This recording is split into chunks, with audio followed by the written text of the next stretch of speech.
Everyone knows that the auto industry has had a lot of problems lately. And if you'll remember in the beginning of the semester, the CEOs from these auto industries were going to Washington, D.C., flying in private jets, which only brought a vast amount of negative media. Well, Ford is trying to bring back the Fiesta because ultimately they see that Europe is dominating the auto industry with their small, compact cars. So, Ford, in an attempt to be cool, is going to be turning to Flickr, YouTube, Twitter, and MySpace in hopes to generate buzz amongst the Ford Fiesta that should come out next year. Ford is betting the success of the Facebook on these cars and the experiences that people will share online. So what did they do? Well, Ford finally broke the mold of the industry and turned to 20-somethings, the millennials, because they saw they're the ones with the purchasing power and ultimately the ones that were on these social networking sites. Ford wants to generate as much buzz as possible amongst young people, trying to tell them that small cars are cool.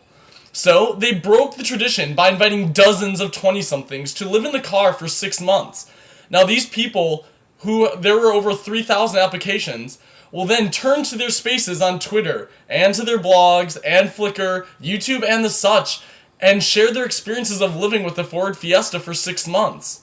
Now, CEO Ian Schaefer says it might be a big risk, but social networking is something the company must embrace with the current state of the auto industry. Ian Schaefer also went on to say that it shows that Ford cares about the customer.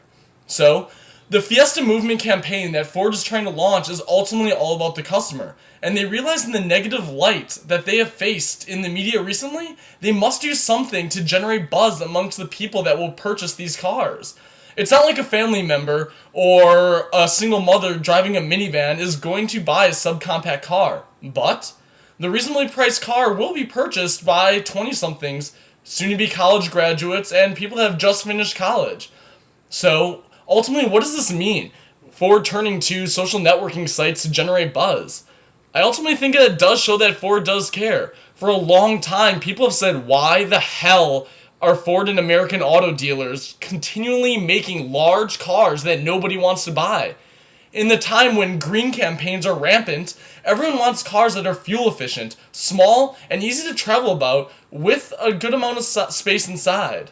Ford ultimately had to listen to the blogs on their website that people were telling them that they wanted the smaller cars. Now, previously, Ford has come out with the Ford Focus.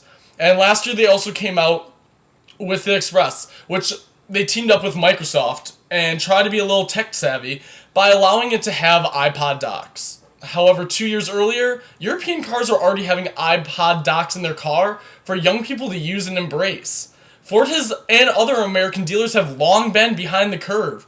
Ultimately, it's time for them to step up. And by turning the blogs online and realizing that people just didn't like the shit that they were selling, they were trying to turn that around. The question is whether this will be too late.